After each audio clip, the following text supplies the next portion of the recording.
En busca del gen. Breve historia de la biología molecular. Definiciones de biología molecular. De acuerdo con Francis Crick, es un término ambiguo que se emplea en dos diferentes formas. La primera en un sentido muy general, que es posible aplicar a casi cualquier cosa, como puede ser el entender algún problema biológico a nivel atómico o molecular. La segunda forma es más clásica, aunque es más estrecha, y se refiere a las moléculas biológicas de gran peso molecular, tales como los ácidos nucleicos y las proteínas. En un sentido biológico, esto significa genes y su replicación y expresión, o sea, genes y sus productos génicos. En pocas palabras, un tema de la biología molecular del primer tipo es el fenómeno de la contracción muscular, que comprende las estructuras moleculares, y un ejemplo del segundo tipo es la replicación del ácido nucleico y la síntesis de proteínas. Otra observación importante que hizo Crick, dentro de las muchas que ofreció la biología molecular, es que la simplicidad y la universalidad de los mecanismos básicos que operan en biología han permitido el avance espectacular de la biología molecular, sobre todo en el sentido clásico del término. Entonces, aquí vemos nosotros cómo se resumen estas dos grandes ramas de la biología molecular.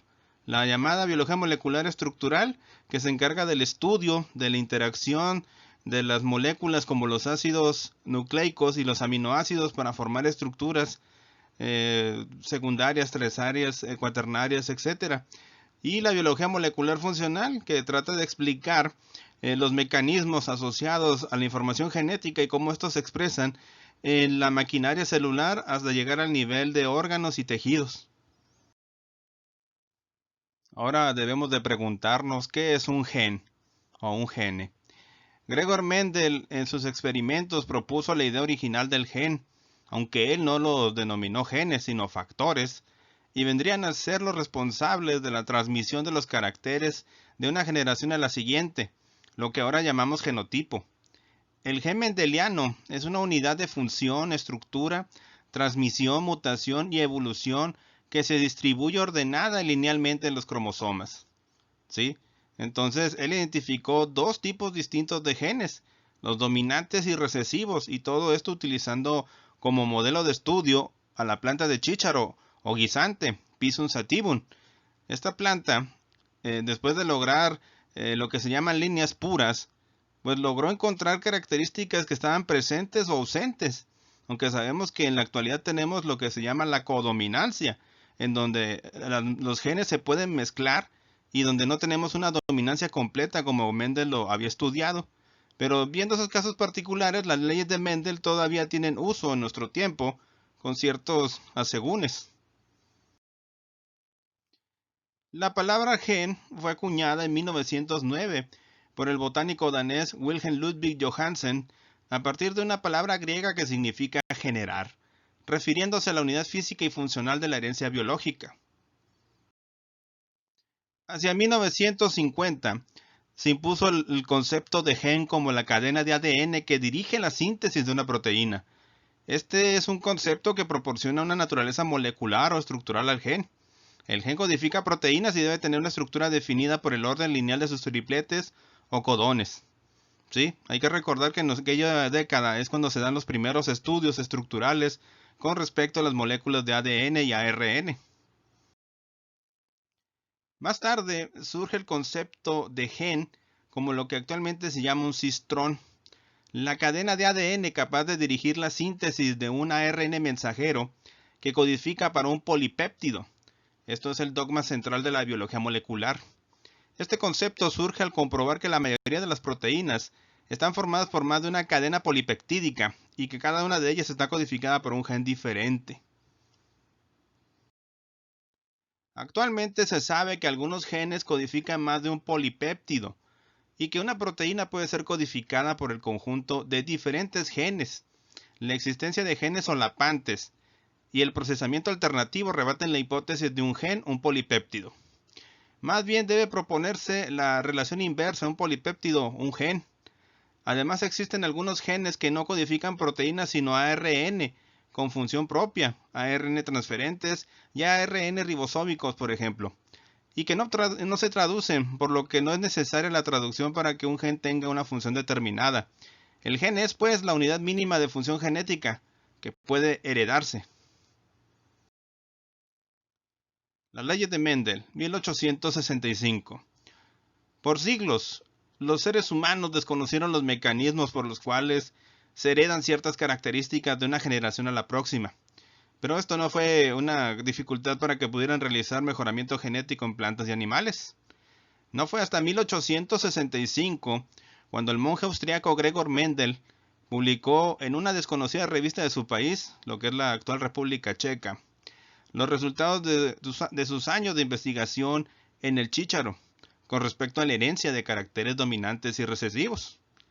Todo esto lo logró en el pequeño jardín del convento en el cual él impartía cátedra en Brno, en lo que era el antiguo imperio austrohúngaro.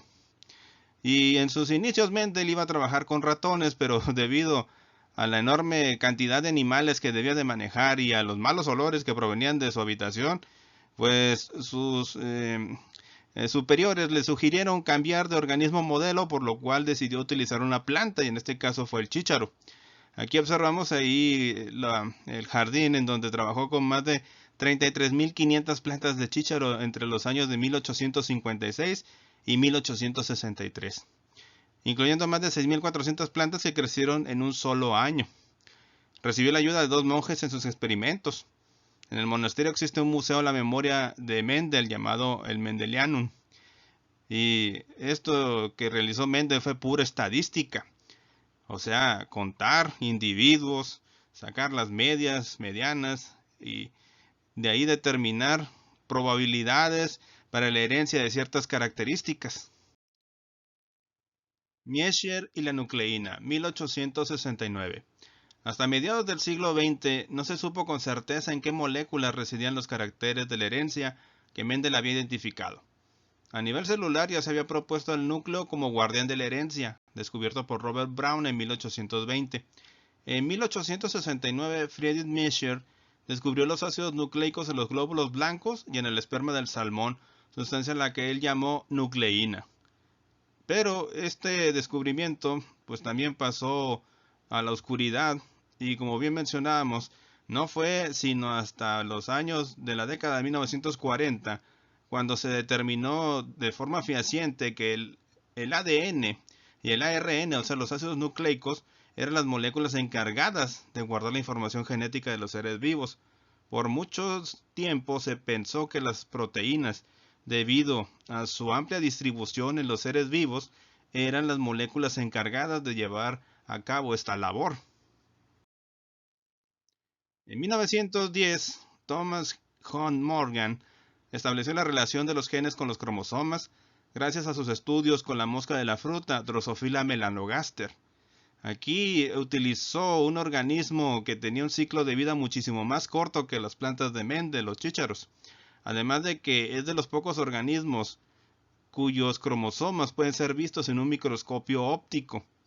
¿Sí? Son los cromosomas bastante grandes y utilizando diferentes técnicas de tinción fue capaz de identificar zonas de los cromosomas que heredaban características bastante peculiares de estos animales. Por ejemplo, el color de los ojos, la localización de las alas, las antenas y otras estructuras del mismo. Con este trabajo se determinó que la información genética de los seres vivos está en estas estructuras que se forman previo a la división celular. Hay que recordar que antes de esto los cromosomas no están organizados, están en una estructura llamada cromátida y solamente se forman en estas estructuras cuando se va a dar el proceso de división celular. ¿Cómo se descubrió que el ADN era la molécula encargada de guardar la información genética? Esto se lo debemos a trabajos pioneros del investigador Frederick Griffith, quien en 1928 realizó una serie de experimentos con el neumococo, esta bacteria causante de una infección que tenía 2 características, una forma que era virulenta y otra que no lo era. Aquí vemos el experimento de Griffith, en donde en el primer punto pues se inyectó a un ratón con las cepas de bacterias virulentas con las encapsuladas vivas. En el segundo punto vemos que las bacterias no tienen esta cápsula y por lo tanto el ratón no no moría en este proceso. Pero él descubrió que cuando sometía a calor a las bacterias virulentas, estas se desactivaban y el ratón podía vivir. Pero después encontró que una mezcla de estas dos cepas inactivas y otras que eran sin cápsula también provocaban la muerte del ratón. Entonces aquí él dijo que encontró un principio transformante. Tiempo después se descubrió que había descubierto un mecanismo en el cual había una transferencia de información entre estas cepas.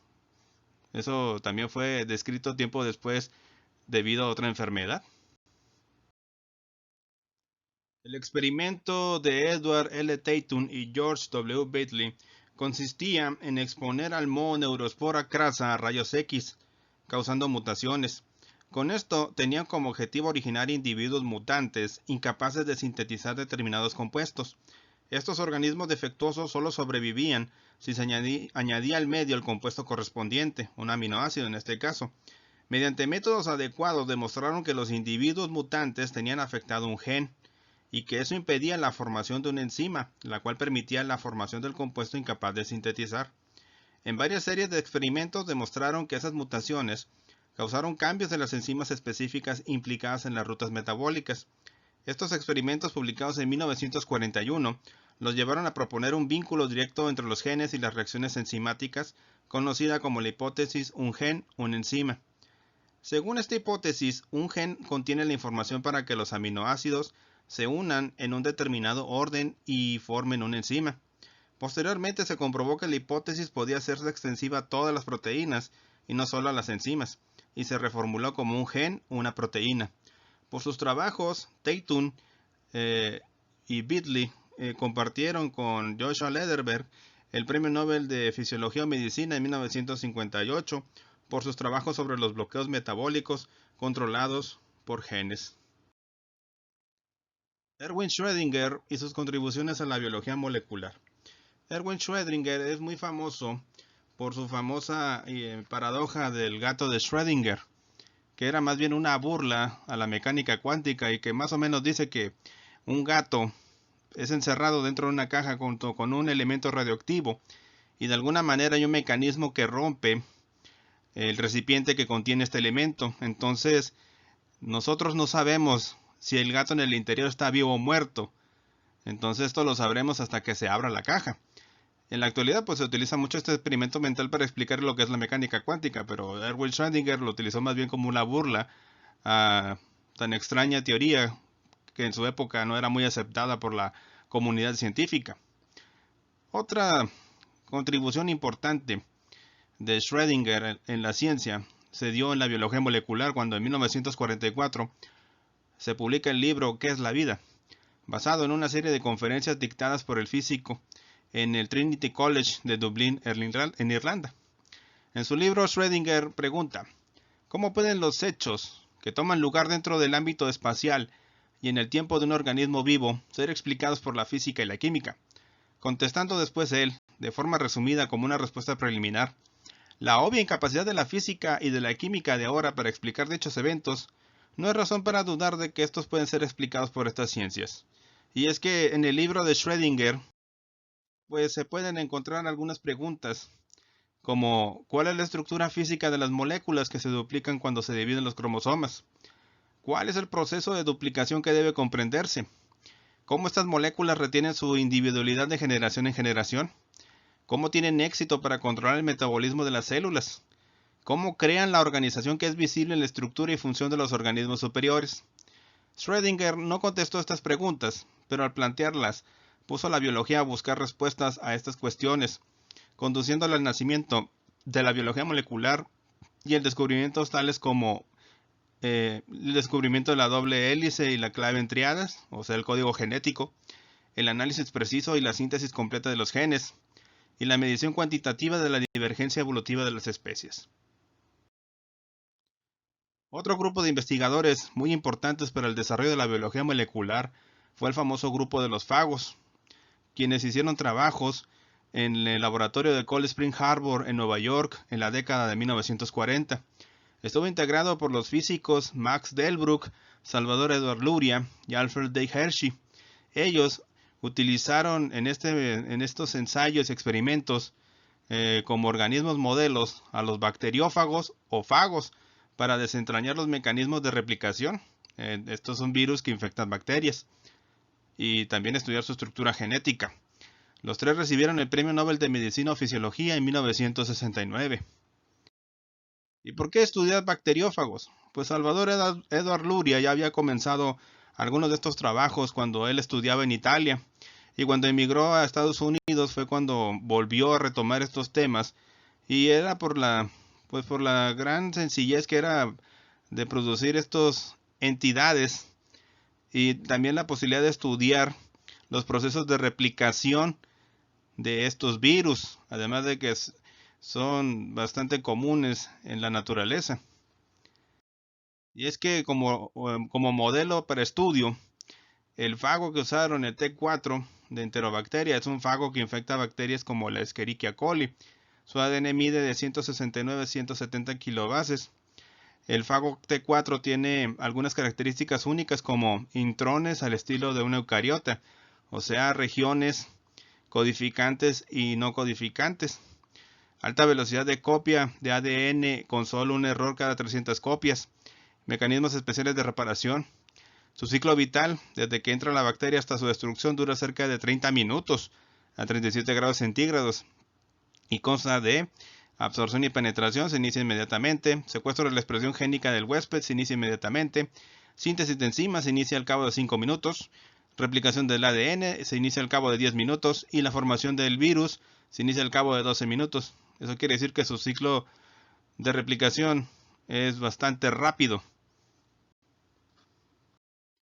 En 1944, los investigadores Oswald T. Avery, Colin M. McLeod y Michael McCarthy realizan un experimento para determinar cuáles son las moléculas encargadas de guardar y codificar la información genética de los seres vivos, y para ello utilizaron bacterias y una serie de enzimas para eliminar productos como el ARN, proteínas, el mismo ADN, lipasas, o sea, lípidos y carbohidratos, descubriendo después que mezclaron estos productos en bacterias que no eran, en este caso, virulentas con unas que eran virulentas, que el único agente que transformaba a las bacterias no virulentas en virulentas era el ADN, quedando ya demostrado fehacientemente de que la molécula de ácido desoxirribonucleico era la encargada de guardar la información genética y no las proteínas como hasta ese momento se creía.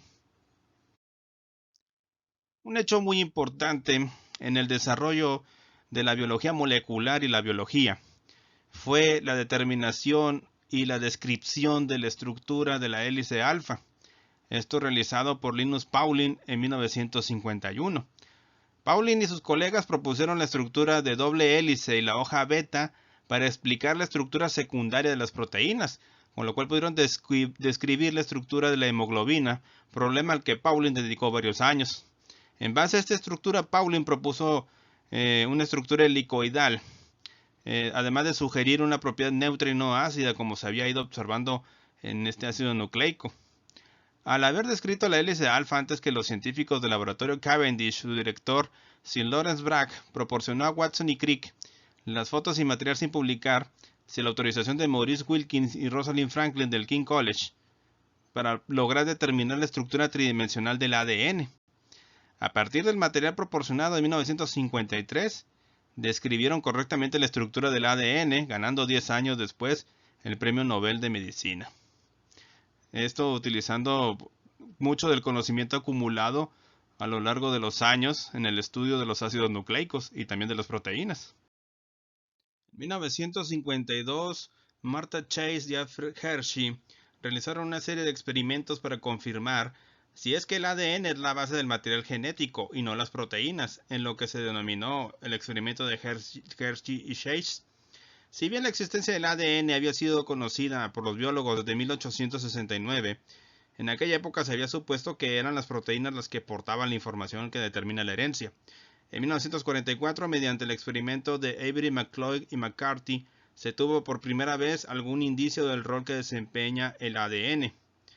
El experimento de Hershey y de Chase consistió en utilizar como modelo el fago T2, un virus cuya estructura había sido recientemente investigada mediante microscopio electrónico. El fago consiste únicamente en una cubierta proteica o cápside que contiene su material genético e infecta a una bacteria cuando se adhiere a su membrana externa. Inyecta dicho material y le deja acoplado el cápside. Como consecuencia, el sistema genético de la bacteria reproduce el virus. En un primer experimento marcaron el ADN de los fagos con el isótopo radioactivo fósforo 32. El ADN contiene fósforo a diferencia de los 20 aminoácidos que forman las proteínas. En este caso, metionina y cisteína son los que contienen la mayor concentración de fósforo. Dejaron que los fagos del cultivo infectaran a las bacterias Escherichia coli y posteriormente retiraron las cubiertas proteicas de las células infectadas mediante una licuadora y una centrífuga. Hallaron que el indicador radioactivo era visible solo en las células bacterianas y no en las cubiertas proteicas. En un segundo experimento marcaron los fagos con el isótopo radioactivo azufre 35. Los aminoácidos cisteína y metionina son los que contienen azufre, a diferencia del ADN. Tras la separación se halló que el indicador estaba presente en las cubiertas proteicas, pero no en las bacterias infectadas, con lo que se confirmó que es el material genético lo que infecta a las bacterias. El famoso principio transformante que había descubierto Griffith en los años 20.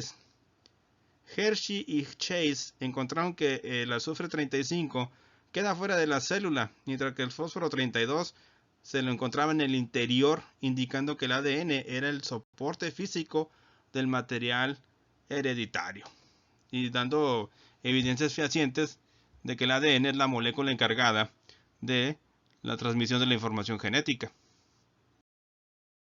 En 1953 ocurre un hecho extraordinario para el desarrollo de la biología molecular, con la descripción de la estructura tridimensional del ácido desoxirribonucleico.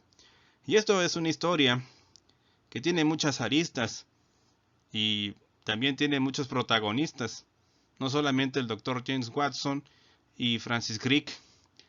Y todo esto comienza con una serie de fotografías realizadas con rayos X que realizó la doctora Rosalind Franklin en esa década, trabajando en el laboratorio liderado por Maurice Wilkins.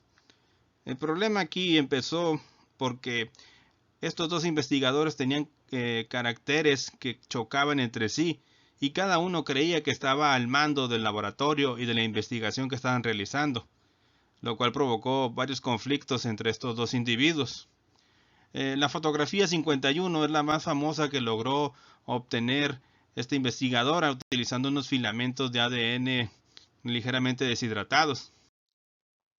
En esta imagen vemos cómo se puede interpretar la fotografía 51 obtenida por Rosalind Franklin en 1951. Aquí vemos que la distancia del centro hasta esta mancha intensa equivale al ancho de una vuelta de la hélice. La distancia entre estas dos manchas muestra la separación entre bases, estas que se encuentran en el centro de la imagen. El patrón en forma de X indica la presencia de la hélice. El eje horizontal, pues aquí nos indica pues cuáles son estas divisiones y este ángulo permite conocer la inclinación de la hélice. Con base a esta fotografía, Watson y Crick lograron descifrar la estructura tridimensional del ADN. Para 1953, Watson y Crick ya habían estudiado todos los posibles modelos para la estructura del ADN. Habían tenido conocimiento de un primer modelo propuesto por Linus Pauling basado en la hélice que había descubierto en las proteínas, donde él colocaba a los grupos fosfatos en el centro y las bases nitrogenadas hacia afuera. También tenían acceso a la información de la proporción de las bases nitrogenadas que estaban presentes en las moléculas de ADN. Y con esta información lograron discernir el acomodo posible de las bases nitrogenadas y los grupos fosfatos unidos a los azúcares, encontrando que se acomodaban como una hélice o una especie de escalera de caracol, en donde los peldaños eran estas bases nitrogenadas. Estuvieron a punto de no llegar a esta conclusión debido a que el libro de bioquímica en donde consultaban la estructura de las bases nitrogenadas no estaba correcto y detectaron este error cuando un compañero de ellos en el laboratorio les dijo que ese libro tenía un error en la estructura de esas bases bioquímicas. Después de haber corregido este detalle, comenzaron a trabajar en un modelo de lámina y alambre, cosa que no era muy típica en su época, logrando con ello discernir la estructura tridimensional del ADN. Esto queda maravillosamente descrito en el libro escrito años después por James Watson, llamado La doble hélice, en donde explica todas estas cosas y cómo llegaron a la conclusión de esta estructura que él describía tan bella, y que inclusive en su primer escrito publicado en Nature ya especulaban sobre el mecanismo posible de replicación de esta molécula. Ellos, junto con Maurice Wilkins, se hicieron merecedores en 1962 del Premio Nobel de Medicina o Fisiología. Desgraciadamente para 1958 Rosalind Franklin murió debido al cáncer, posiblemente a la alta exposición a los elementos radioactivos que utilizaba en el laboratorio para tomar sus fotografías. En su momento, pues Watson y Crick no tenían muy buena opinión de ella debido a los conflictos que tenía con el Dr. Wilkins en la investigación del ADN. En su libro, pues Watson no le da muy buena presentación a la doctora Rosalind Franklin, aunque después, en publicaciones posteriores, explicó y trató de disculparse por el trato que le dieron a tan ilustre investigadora. En 1955-1960 se logra la síntesis in vitro de ARN y ADN. En 1955 Severo Ochoa publicó en el Journal of the American Chemical Society con la bioquímica franco-rusa Marian Grunberg-Manago el aislamiento de una enzima del colibacilo que cataliza la síntesis de ARN, el intermediario entre el ADN y las proteínas. Los descubridores llamaron polinucleótido fosforilasa a la enzima, conocida luego como PNP-ASA, tratándose de una polirribonucleótido nucleotidil transferasa. El descubrimiento de la polinucleótido fosforilasa dio lugar a la preparación de polinucleótidos sintéticos de distinta composición de bases, con lo que el grupo de Severo Ochoa, en paralelo con el grupo de Marshall-Nirenberg, llegaron al desciframiento de la clave genética. En 1958, Arthur Kornberg, a partir de 60 miligramos de Escherichia coli, logró obtener miligramos de una enzima que él denominó ADN polimerasa. Esta era capaz de sintetizar una nueva cadena de ADN a partir de una cadena existente y empleando nucleótidos de trifosfato. Posteriormente se demostró que la nueva molécula sintetizada en esas condiciones era biológicamente activa, es decir, conservaba en su totalidad la información genética. La enzima ADN polimerasa parecía ser la responsable de la replicación del ADN que años atrás había postulado James Watson y Francis Crick en su artículo de 1953. En 1957 se describe la replicación del ADN mediante el experimento realizado por Mesersol y Stahl. En este experimento, en donde utilizaron ADN marcado, pues determinaron el proceso de replicación de las mismas moléculas, encontrando que este era un proceso semiconservativo, ya que el ADN, cuando se replica, utiliza como molde una de las cadenas, y de 2 cadenas obtenemos 4, y a su vez podemos obtener 8 en múltiples procesos de replicación. Por lo tanto, conservamos un fragmento de la información que codificaban estas cadenas. En 1960 se propone la teoría o el modelo del operón. Esto es un mecanismo de control de la expresión genética estudiado primero en el operón de la lactosa de la bacteria Escherichia coli. Este trabajo fue realizado por los franceses Jacques-Lucien Monod, François Jacob y André Le Woff. Es por sus trabajos, ellos fueron galardonados en 1965 con el Premio Nobel de Medicina o Fisiología. ¿En qué consiste el modelo del operón? Pues un operón se define como una unidad genética funcional formada por un grupo complejo de genes capaces de ejercer una regulación de su propia expresión por medio de los sustratos con los que interaccionan las proteínas codificadas por sus genes.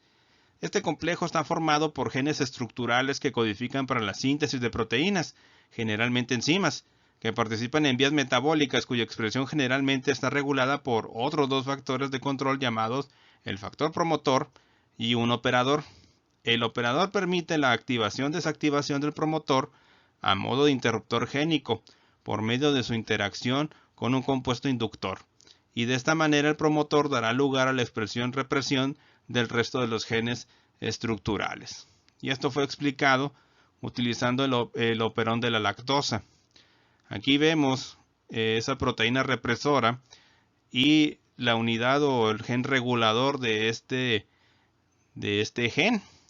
Entonces, mientras no tengamos nosotros lactosa que degradar, pues se van a construir o se van a sintetizar una serie de sustancias que van a inhibir la producción de la enzima. Pero si hay presencia de este sustrato, se van a producir moléculas que induzcan al promotor producir este compuesto. El código genético. Durante los años de 1960 a 1966, un amplio grupo de investigadores, entre los que sobresalen Hart Govin Corona, Marshall W. Nirenberg y Robert W. Hawley, descifran el código genético. Es un alfabeto que utiliza 4 letras, que combinadas en 64 triadas, o grupos de letras o tripletes, son capaces de codificar los 20 aminoácidos que construyen las proteínas de todos los seres vivos, aunque existen algunas variaciones.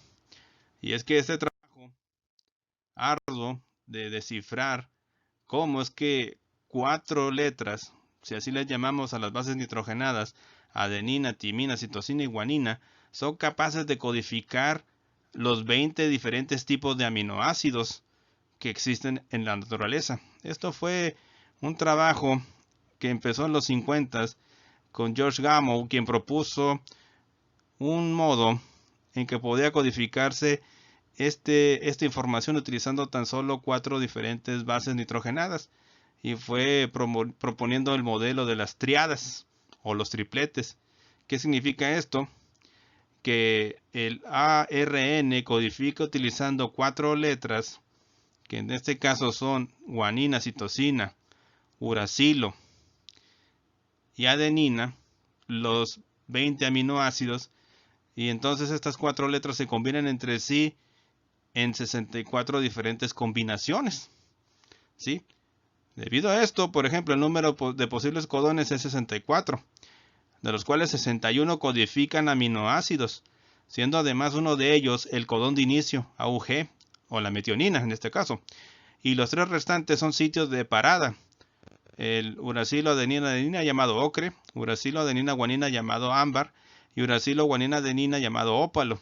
Las secuencias de codones determinan la secuencia aminoácidica de una proteína en concreto, que tendrá una estructura y una función específicas. Y esto lo podemos ver con mucho más detalle en este cuadro, en donde vemos que la primera base se ve de un lado, en este caso del lado izquierdo, la segunda base que conforma este triplete se ve en la parte superior, y la tercera base se ve en el lado derecho de la imagen.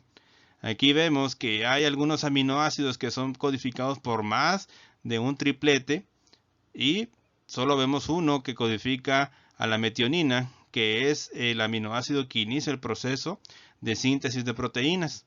También observamos aquí los 3 tripletes que indican el fin de esta secuencia. Entonces, en base a esta información, actualmente tenemos programas y proyectos de lectura de las bases nitrogenadas de los seres vivos, lográndose, por ejemplo, a finales del siglo XX, la lectura en parte bastante avanzada del genoma humano y también de otros organismos actualmente.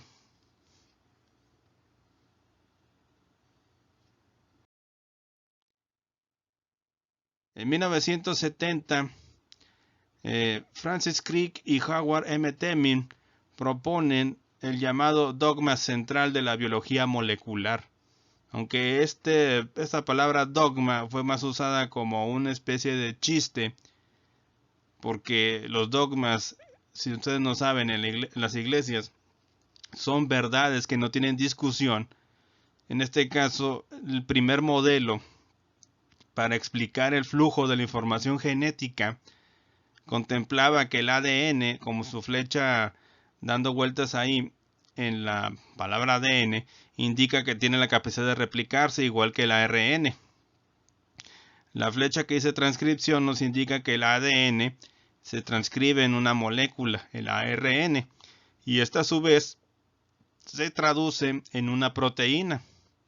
Tiempo después se descubrió que algunos virus hacen un proceso inverso, que pueden convertir su ARN en ADN en un proceso llamado transcripción inversa, utilizando enzimas que empiezan a sintetizar a partir del ARN cadenas de ADN, como en algunos retrovirus, como la gripe y el virus del SIDA. En esta imagen observamos con mayor detalle lo que es el dogma central de la biología molecular. Todo inicia con el ADN que codifica la información de estas proteínas.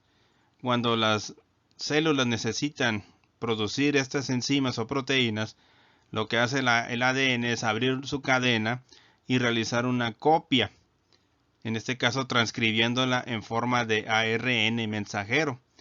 Este ARN mensajero sale del núcleo y se une a los ribosomas, que pueden estar libres en el citosol o unidos al retículo endoplasmático para iniciar la síntesis de proteínas.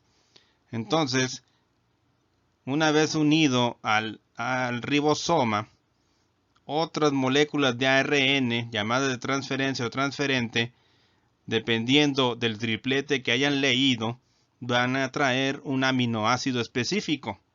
Lo van a unir y estos tripletes se van a separar y los ARN de transferencia van a liberar su aminoácido, que a su vez se va a unir al siguiente para formar un polipéptido.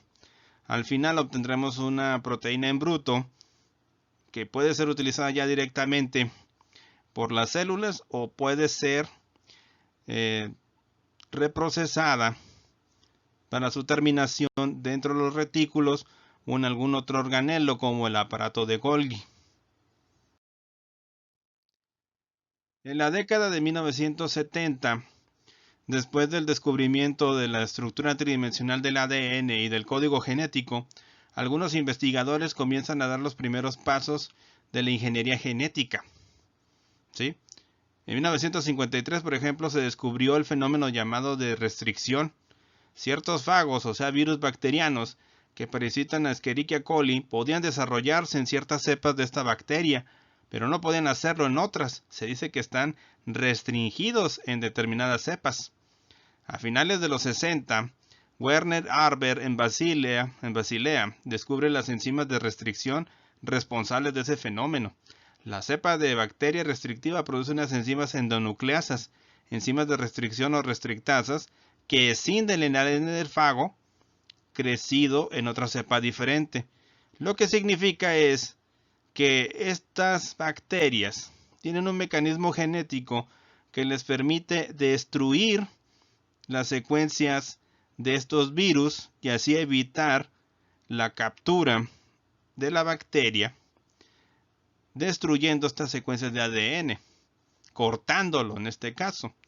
Aquí vemos algunas de estas enzimas de restricción que se han encontrado en organismos como Haemophilus aegyptus, Thermus aquaticus es una bacteria, Haemophilus hemolytica, desulfovibrio desulfuricans, Escherichia coli, las llamadas EcoR1, EcoR2 son muy famosas, etc. En la actualidad se conocen muchas de estas enzimas de restricción que pueden cortar en secuencias específicas de ADN en sitios específicos y dejar lo que se llaman bordes romos o bordes pegajosos que permiten ensamblar otras secuencias de ADN, lo cual les dio herramientas a estos biólogos para construir nuevas secuencias de ADN e introducirlas en las bacterias y que éste se expresara. Esos fueron los inicios de la llamada ingeniería genética. Y esos primeros pasos de esas primeras enzimas de restricción eran inespecíficas en cuanto al sitio del ADN donde cortaban. Pero en 1970 Hamilton Smith en Baltimore descubre un nuevo tipo de enzima de restricción totalmente específica, capaz de reconocer una determinada secuencia de ADN de unos pocos pares de bases y de cortar en ambas cadenas en lugares concretos. En 1972 Merz y Davis añadieron a una mezcla de ADN de diferentes orígenes una enzima, la ADN ligasa, procurando que se reparasen los enlaces fosfodiéster, los que unen los nucleótidos en la cadena.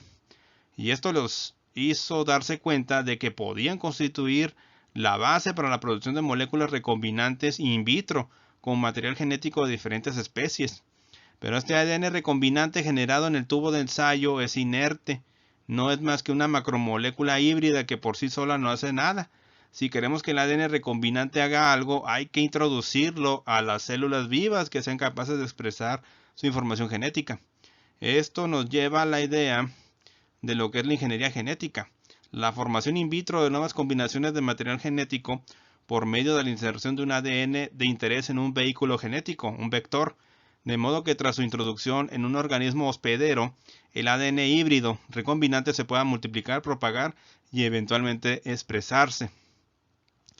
Uno de esos tantos trabajos que se han realizado de la creación de transgénicos es esta imagen de una planta de tabaco que brilla en la oscuridad porque está expresando los genes de la luciérnaga, de la proteína que produce la bioluminiscencia y las luciérnagas, la luciferasa. Y esto fue logrado gracias a la introducción de los genes que producen la proteína a las células de esta planta de tabaco y a su vez a la expresión por la lectura de este nuevo material genético. Este experimento se realizó para demostrar la posibilidad de trabajar con genes de diferentes organismos, en este caso un animal en una planta. Y estos fueron los primeros pasos para posteriores trabajos. Por ejemplo, la secuenciación del primer genoma, realizada en 1977. El bacteriófago Phi X174 fue el primer organismo en ser secuenciado su genoma en 1977 por Frederick Sanger. Este bacteriófago o fago tiene una muy pequeña cantidad de ADN. Se identificaron 11 genes con 5.386 bases, conformada por un solo cromosoma en una topología circular. Muchas de sus expresiones tienen similares funciones en los dos grupos. El contenido genómico es 44% y el 95% de los nucleótidos corresponde a genes codificantes. Este fue uno de los primeros trabajos para la secuenciación del genoma de en este caso de una entidad, de un virus. El método de secuenciación por dideoxinucleótidos utilizado por Frederick Sanger se basa en el proceso biológico de la replicación del ADN. El método de secuenciación ideado por Sanger se basa en el empleo de dideoxinucleótidos que carecen del grupo hidroxilo del carbono 3', de manera que cuando uno de estos nucleótidos incorpora una cadena de ADN en crecimiento, esta cadena no puede continuar elongándose. Esto sucede porque la ADN polimerasa necesita un grupo terminal hidroxilo 3' para añadir el siguiente nucleótido y el dideoxinucleótido incorporado carece de este grupo hidroxilo. El método comienza una vez que se aísla y se clona el ADN que se desea secuenciar. Este ADN se desnaturaliza y se emplea una sola hebra para la secuenciación. En la secuenciación se utiliza un primer que se encarga de suministrar el terminal 3-hidroxilo que necesita la ADN polimerasa para comenzar a elongar. Se preparan 4 tubos de reacción, cada uno con ADN molde de hebra sencilla que se desea secuenciar, con ADN polimerasa, con el primer y con los 4 nucleótidos trifosfatados.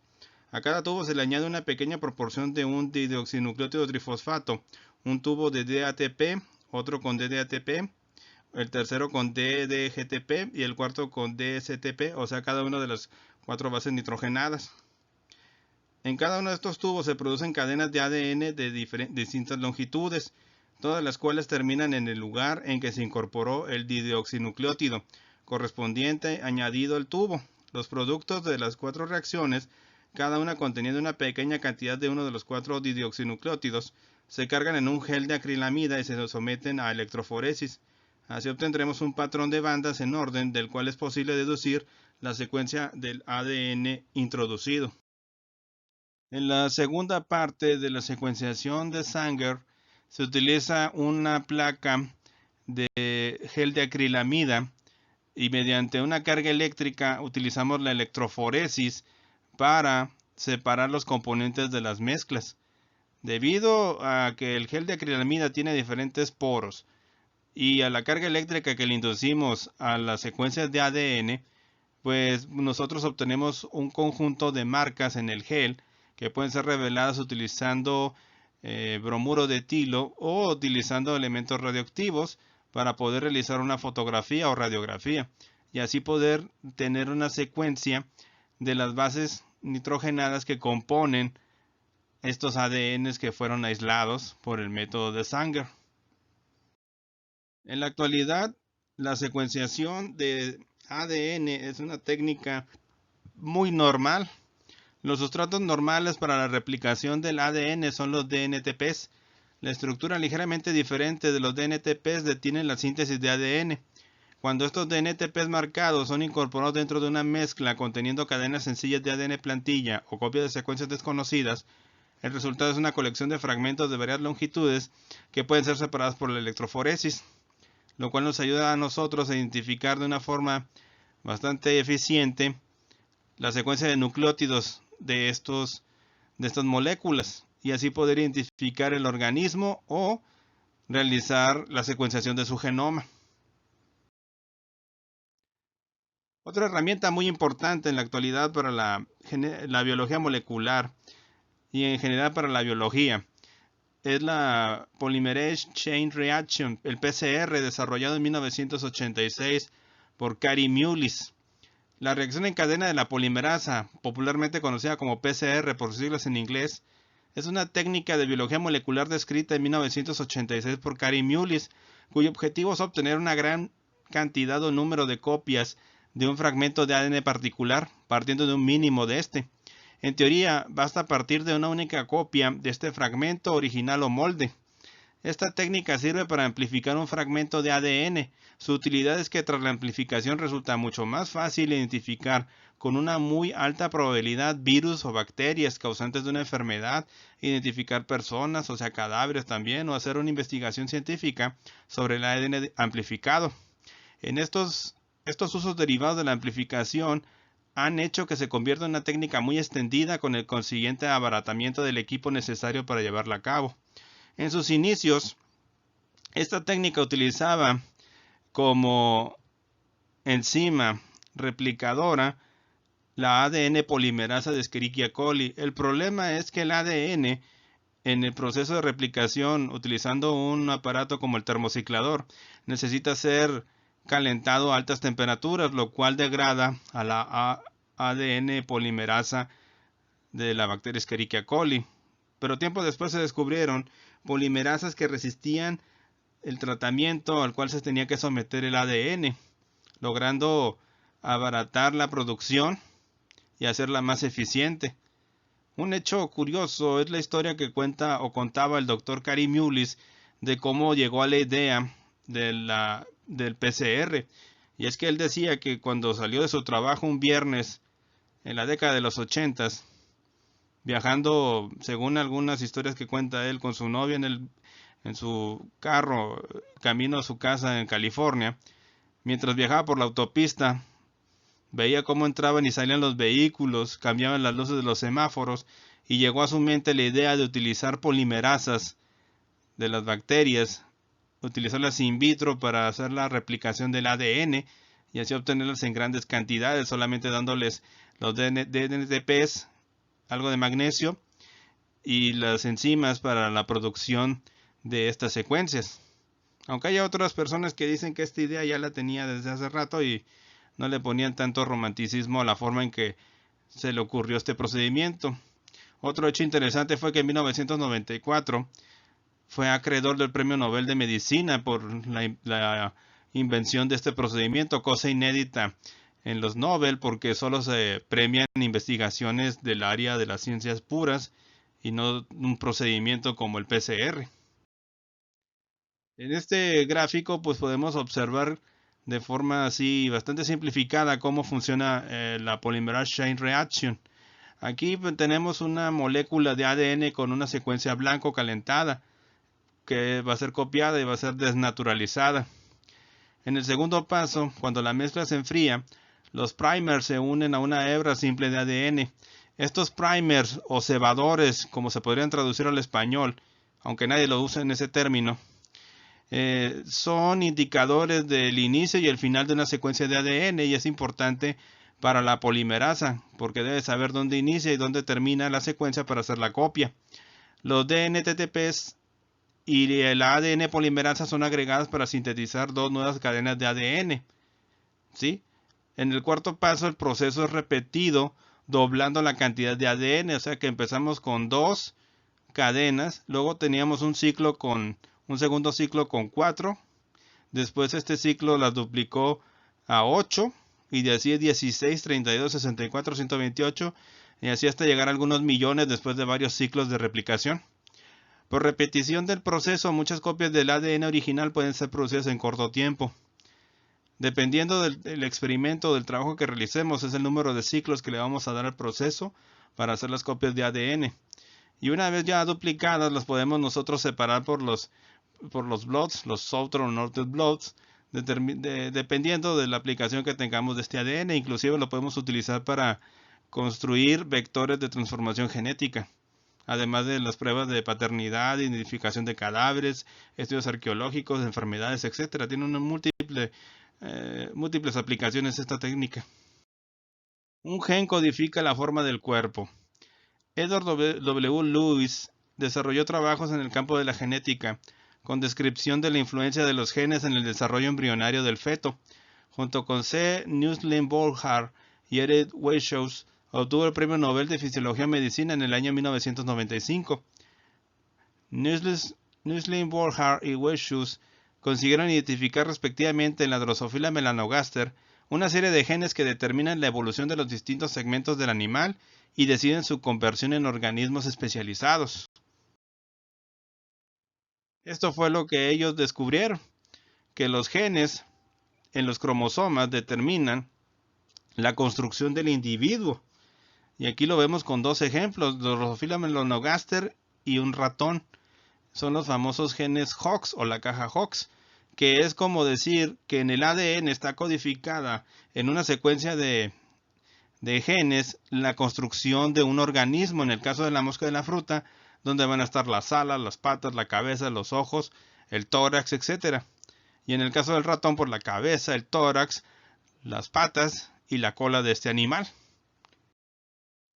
Comparando las cajas o genes Hox de distintos organismos, pues encontraron que tienen ciertas similitudes en la construcción de los organismos.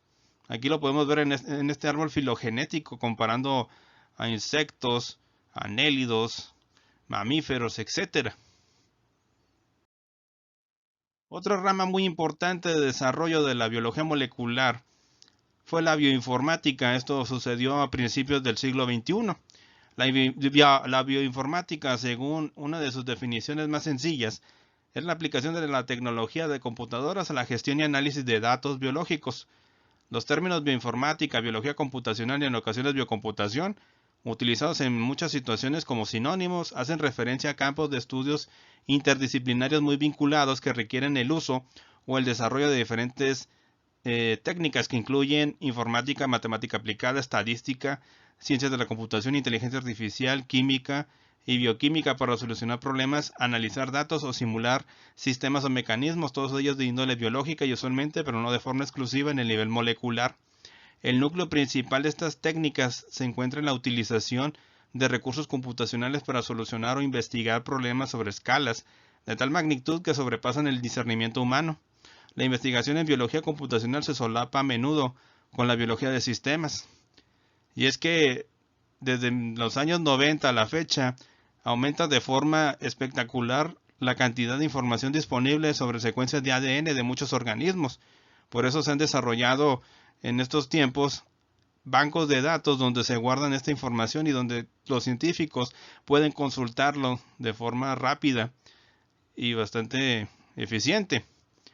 Y también esto nos ayuda a manejar de forma sistemática estas bases de datos y también realizar hasta predicciones. Y estas tecnologías fueron utilizadas en experimentos posteriores, como por ejemplo la comparación de los genes de diferentes tipos de organismos.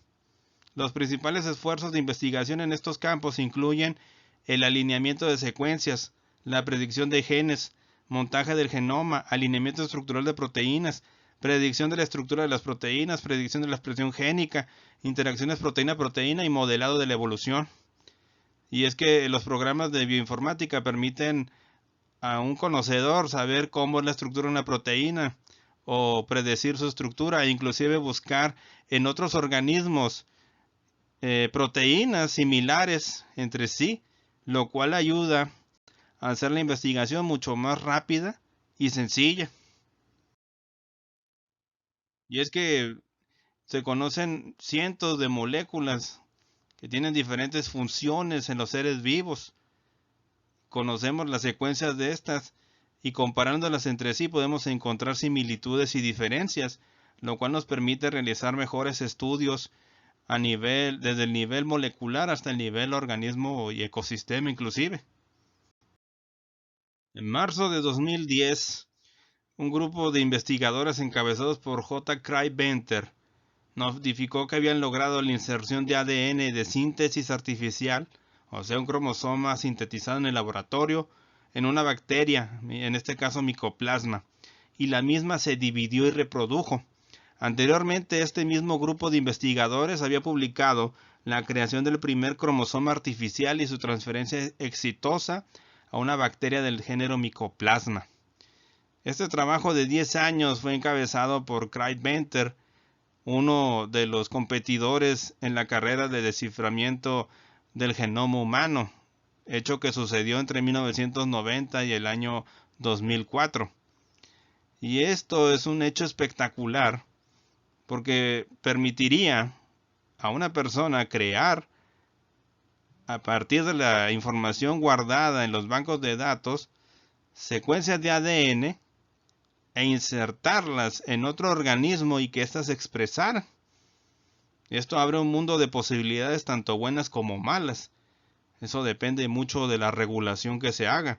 Y es que esta tecnología, muchos autores la comparan con la energía nuclear, una tecnología desarrollada en el siglo XX que, como bien saben, fue utilizada para la producción de armas, pero también para el tratamiento de enfermedades, su uso en los materiales, construcciones, etc. Esto abre un mundo nuevo de posibilidades junto a técnicas como la edición genética que en la actualidad se han desarrollado de forma espectacular, pues permiten manipular la vida a niveles inimaginables. Algunos dirían que nos compararíamos con los dioses o con Dios, lo cual abre una caja de Pandora. ¿Sí? Recuerden la historia de la mitología griega, en donde los dioses, después de que Prometeo se roba el fuego de los dioses, en una forma de castigo le dejan a esta mujer Pandora una caja que le dicen que no debe abrir porque liberaría todos los males al mundo. Pero por curiosidad lo abre y salen todos estos males, excepto uno que es la esperanza en forma de una paloma. Aunque hay muchos autores que se preguntan si la esperanza era lo único bueno de la caja porque estaba en el principio encerrada. Entonces, esto nos deja a nosotros muchas responsabilidades para nuestro mundo, porque el conocimiento de la ingeniería genética y la biología molecular, así como abre espacios para el mejoramiento de nuestra vida, también abre espacios para la destrucción de la misma. Espero con esto ayudarles un poco y que les sirva esta breve presentación. Por mi parte es todo. Muchas gracias y nos vemos en la próxima.